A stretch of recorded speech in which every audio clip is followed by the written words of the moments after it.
రాజకీయ నాయకులు అంతా తెలిసే కావాలని కెలుకుతున్నారా? ఓటు బ్యాంక్ పాలిటిక్స్ లో అటవీ శాఖ బకరా అవుతుందా? ఆ పార్టీ ఈ పార్టీ అని లేదు, ఏ పార్టీ అయినా సరే అదే తీరా. అధికారుల్ని జనంలో తిట్టేసి తాము హీరోలైపోదామని రాజకీయ నేతలు అనుకుంటున్నారా? పాత వ్యవహారాలకు కొత్త హంగులు అద్దుతున్న ఆ నాయకులు ఎవరు? ఏంటా ఫారెస్ట్ పాలిటిక్స్? ఉమ్మడి ఆదిలాబాద్ జిల్లాలో అటవీ శాఖను ఎందుకు టార్గెట్ చేస్తున్నారు? ఆ వివరాలేంటో ఈ కథనంలో తెలుసుకుందాం.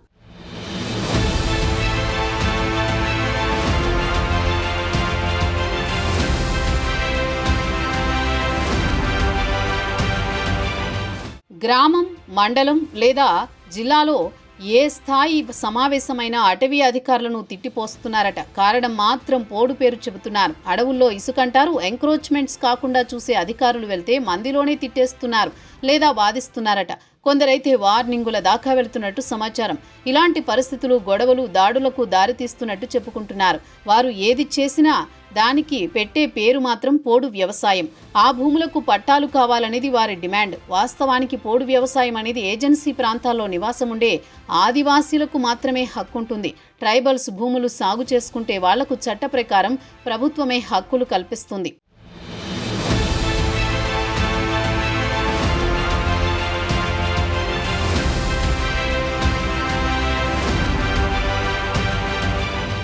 (2006) అటవీ హక్కుల చట్టం ప్రకారం 2005 డిసెంబర్ 31కి ముందు సాగులో ఉండాలి. అలాంటి వారు మాత్రమే హక్కుదారులు. అలా లక్షల ఎకరాలకు హక్కులు కల్పించారు. కానీ ప్రస్తుతం ఆదిలాబాద్, నిర్మల్, మంచిర్యాల, కొమురంభీం జిల్లాలోని పలు నియోజకవర్గాల్లో పోడు భూముల పేరుతో రాజకీయ నాయకులు అటవీ శాఖ అధికారులకు మందిలో వార్నింగ్ ఇవ్వడం కలకలం రేపుతోంది. రూల్ ప్రకారం ఈ జిల్లాలోని చాలా ఏరియాల్లో నాన్ ట్రైబల్స్కు ఏ హక్కులు ఉండవు. వారికి భూమి కాదు కదా, కనీసం ఇంటి నిర్మాణానికి కూడా అనుమతులు ఇవ్వరు. ఒకవేళ బీసీ లేదా ఎస్సీలు ఎవరైనా ఉంటే 3-4 తరాలకు సంబంధించిన ఆధారాలు చూపించాలి. అవేమీ లేని వారికి ఎలాంటి హక్కులు ఉండవు. ఇదంతా తెలిసి కూడా నాయకులు అధికారుల మీద చిందులు వేయడం ఓటు బ్యాంకు రాజకీయం కాక మరేంటన్న చర్చ నడుస్తోంది జిల్లాలో. తాజాగా ఓ ఎమ్మెల్యే తాను చెప్పినట్టు చేస్తే సరి, లేదంటే బదిలీ చేయిస్తానంటూ అందరి ముందు ఫారెస్ట్ ఆఫీసర్ని హెచ్చరించారట. మరో ఎమ్మెల్యే అయితే ఎక్కడ మీటింగ్ జరిగినా తన ప్రతాపం అటవీ శాఖ అధికారుల మీద చూపెడతారని టాక్ నడుస్తోంది.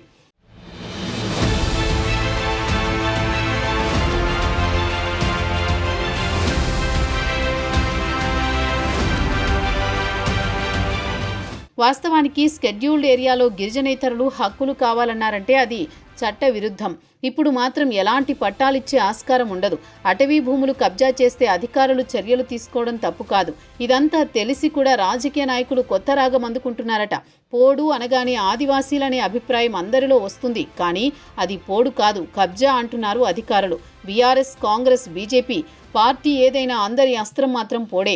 కబ్జా అయిన అటవీ ప్రాంతాన్ని స్వాధీనం చేసుకోవడానికి సంబంధిత శాఖ అధికారులు వెళితే రాజకీయ నేతలే ముందు అడ్డుపడుతున్నారనేది వాస్తవం. అలా ఎందుకు చేస్తున్నారంటే అక్కడే ఓట్ల రాజకీయం ఉందని అంటున్నారు. ప్రస్తుతం ఏజెన్సీ ప్రాంతాల్లో గిరిజనేతరులో ఓట్ల శాతం పెరుగుతోంది. అందుకు అనుగుణంగానే గ్రామాల్లో అటవీ భూముల కబ్జాలు పెరిగాయనేది అటవీ శాఖ అధికారుల లెక్కలు. కొన్ని చోట్ల మొక్కలు నాటేందుకు అటవీ సిబ్బంది వెళితే తాము పోడు చేసుకుంటున్నామని అడ్డుకోవడం, నిరసనలకు దిగడం లేదా నేతల దగ్గరికి వెళ్లడం పరిపాటిగా మారింది.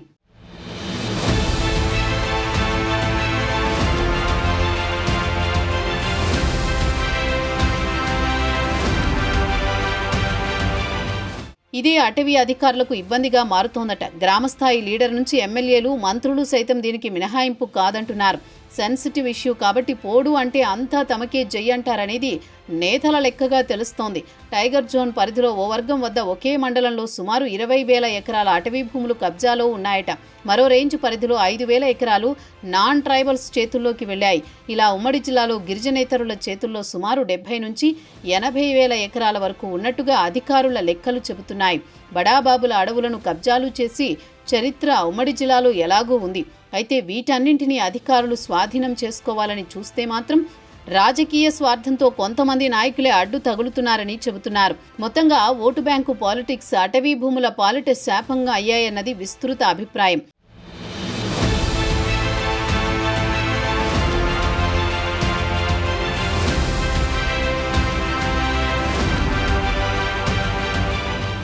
మొత్తానికి ఆదిలాబాద్ జిల్లాలో బీఆర్ఎస్, బీజేపీ, కాంగ్రెస్ ఇలా పార్టీలు ఏదైనా పోడు రాజకీయంపైనే గురి పెడతారు. అటవీ శాఖ అధికారులకు వార్నింగులు ఇస్తూ ఓట్లు దండుకునే రాజకీయం చేస్తున్నారట. అక్కడ అన్ని పార్టీలు పోడు రాజకీయమే చేస్తాయో లేక ఈ పోడు రగడకు ఎండు కార్డు వేస్తాయో వేచి చూడాలి మరి.